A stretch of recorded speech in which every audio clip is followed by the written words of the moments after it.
En esta escuela superior peronista habrá que enseñar el justicialismo, pero eso no nos servirá de nada si aquí no aprenden los argentinos a quererlo a Perón, porque cuando llegue el día de las luchas y sea tal vez necesario morir, los mejores héroes no serán los que enfrenten a la muerte diciendo la vida por el justicialismo, sino los que gritan la vida por Perón. En sus clases, el general Perón brindaría a los futuros dirigentes las herramientas para ordenar e instrumentar la acción creativa del pueblo. Para ello explicaría la necesidad de conducirlo, interpretándolo y guiándolo por el camino adecuado. Propondría dejar de lado la convicción de sentirse dueños de la verdad para reemplazarla por la certeza de que las identidades políticas, los futuros paradigmas culturales, serían dados por el propio pueblo en un proceso de transformación permanente. Busca esas formas de convivencia con gran, diremos, acento en el aspecto social. Decir que el hombre sea de la comunidad, pero la comunidad también sea del hombre.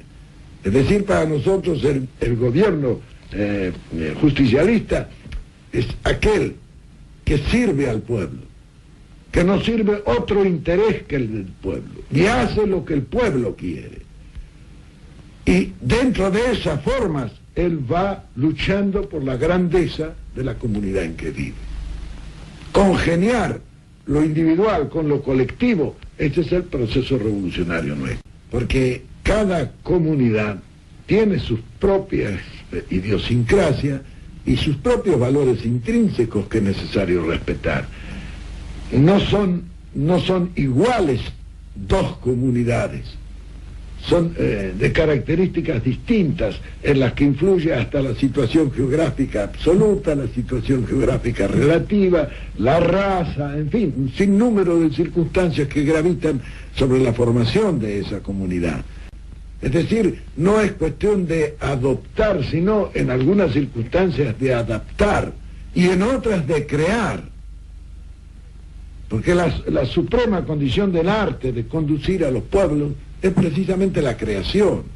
Y para crear hay que someterse a las circunstancias naturales del hecho que uno pretende crear. Y en esto, eso es una cosa fundamental.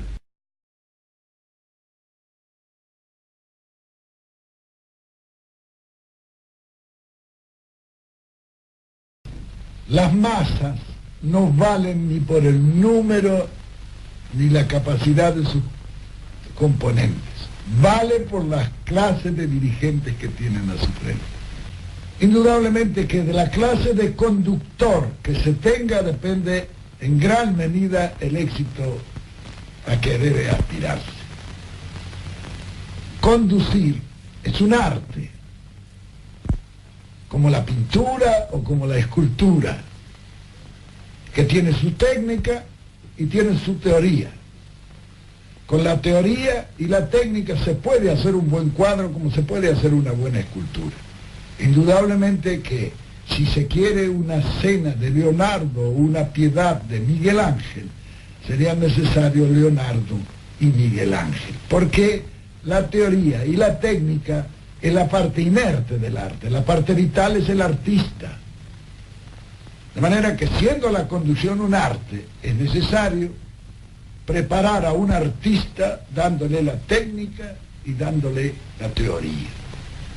La conducción política obedece a las mismas leyes que las demás artes, como consecuencia de que es también un arte. El conductor, y esto lo digo yo con gran conocimiento de causa, porque yo políticamente soy un aficionado. Mi profesión es la de conductor, que eso es lo que he hecho y estudiado y trabajado toda mi vida. Naturalmente que dominando el arte de la conducción es más fácil conducir que ignorándolo. Ahora, el resto depende del óleo sagrado de Samuel que hayamos recibido como artistas al nacer. Conducir no es, como muchos creen, mandar. Conducir es distinto a mandar. Mandar es obligar. Conducir es persuadir.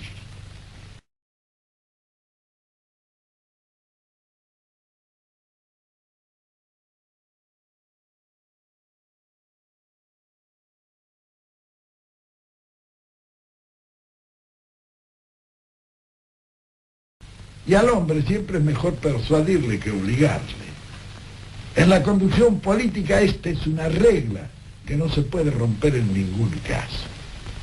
De la economía de fuerzas, la sorpresa, la continuidad del esfuerzo, en fin, un sinnúmero de principios que se realizan todos sobre un núcleo central, que es el principio de la economía de fuerza, que dice que no se debe ser fuerte en todas partes para vencer políticamente. Es suficiente ser más fuerte en el momento y en el lugar donde se produce la decisión.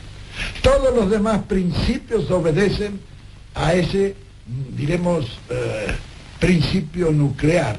Sirven a ese principio los demás. Porque en esto parece que como en la organización de todas las cosas es nuclear. Es nuclear la organización del microcosmos. Y es también nuclear la organización del macrocosmos. Bueno, en esto hay una similitud. La técnica de la conducción, bueno, la técnica tiene unas variantes tremendas que se adquieren mediante el estudio, pero también mediante la práctica. Un ejemplo suele aclararlo todo, como decía Napoleón. Por ejemplo, yo en la conducción, la técnica que he empleado ha sido simple. Jamás en la conducción política hay que obligar a nadie. Hay que persuadir a todo el que se puede, para que hagan las cosas sin forzar los acontecimientos. Es decir, cuando yo quería que se hiciera una cosa, ya me ocupaba yo de que un tercero lo tomara y me vinieran a consultar a mí. Se puede hacer esto muy bien. Yo era la idea inicialmente mía. Pero claro, en esto satisfacía muchas ambiciones, muchos deseos. Siempre he pensado en este tipo de técnica de la conducción. Yo digo siempre que si Dios bajara todos los días a la tierra a resolver el problema planteado entre los hombres, ya le habríamos perdido el respeto. Y no habría faltado un tonto que quisiera reemplazarlo a Dios, porque el hombre es así. Entonces, hay que copiar en esto a la naturaleza, que es en la naturaleza donde está inspirada esa técnica. Lo demás, bueno, los demás procedimientos son similares a esto. En política no hay nada directo, no hay nada violento, no hay nada que llegue a forzar la voluntad de los hombres, sino a promover esa voluntad, concebirla y lanzarla.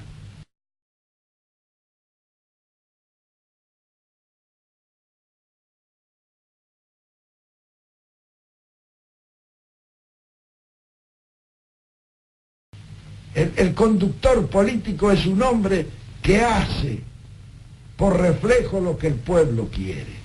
Él recibe la inspiración del pueblo, él la ejecuta. Y entonces puede tener la absoluta seguridad que lo va a realizar mejor.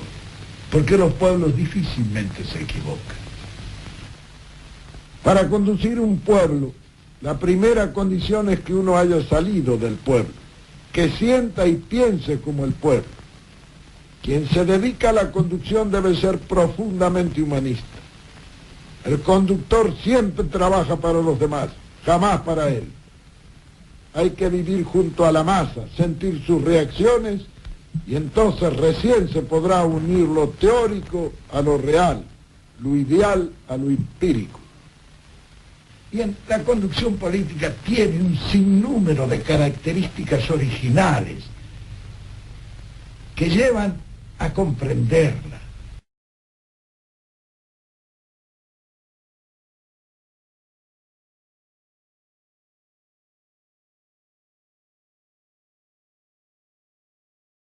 La política no se aprende, la política se comprende.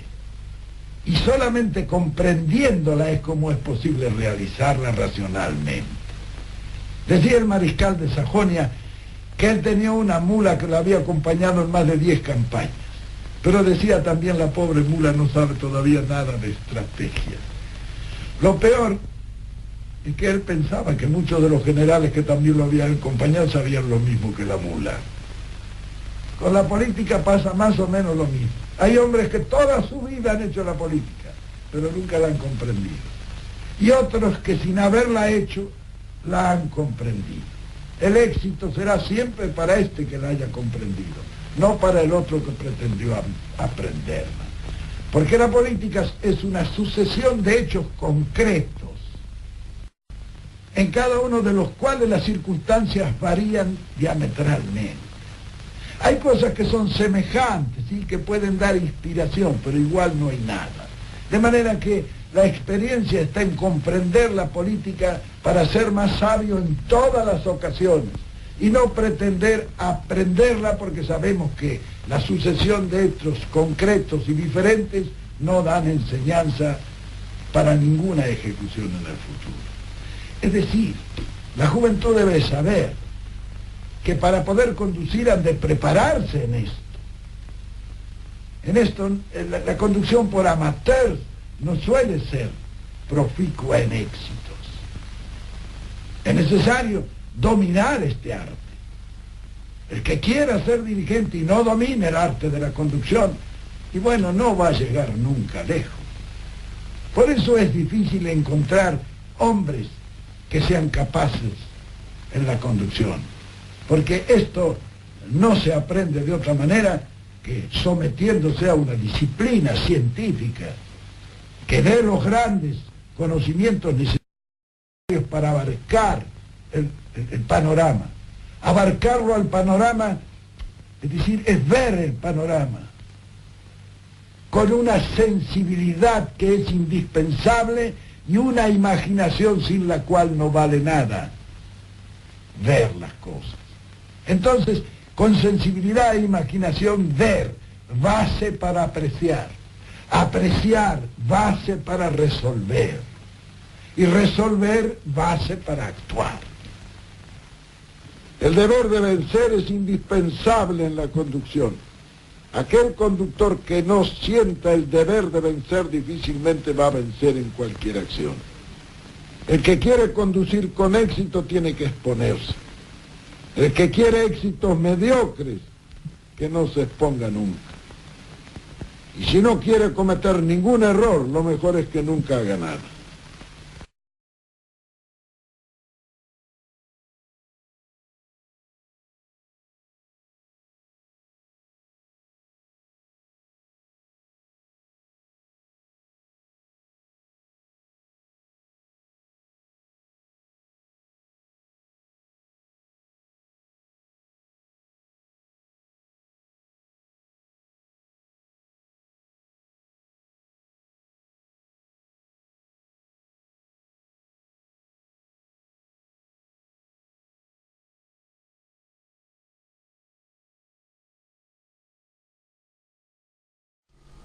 La prédica de Perón respecto de la necesidad de poner en marcha el proceso de autodeterminación popular alcanzaría su pico máximo en la enunciación del segundo plan quinquenal el 1 de diciembre de 1952 en el recinto de la Cámara de Diputados de la Nación.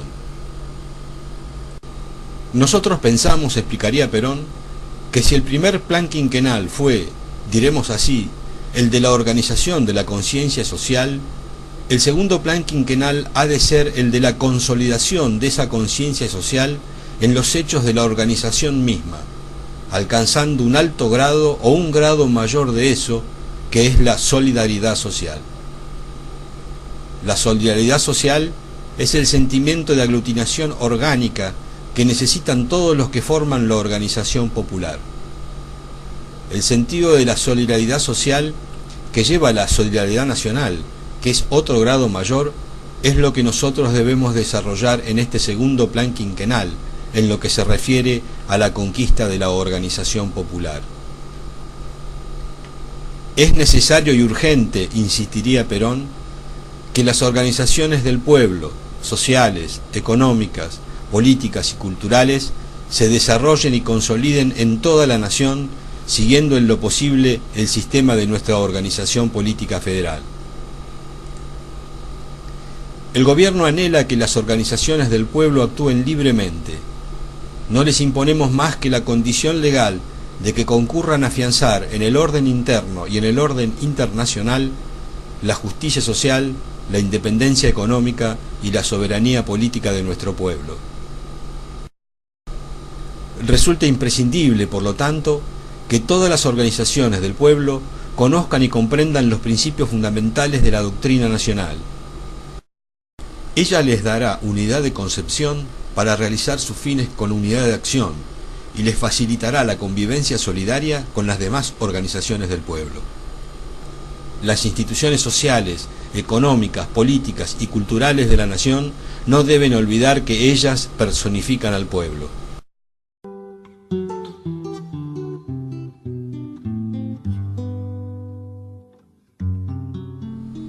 La prédica del líder tendía a convocar a su pueblo y a sus dirigentes a una acción creativa que permitiera romper el sentido individualista del liberalismo, impulsando una acción social solidaria.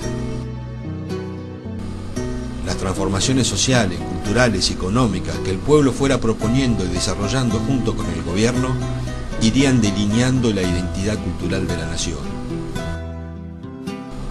Para Perón, el camino de la liberación era organizar al pueblo para que pudiera participar de la construcción de la futura comunidad. Esa acción política permitiría la maduración individual y colectiva, avanzando en solidaridades sociales mayores hasta alcanzar la unidad nacional.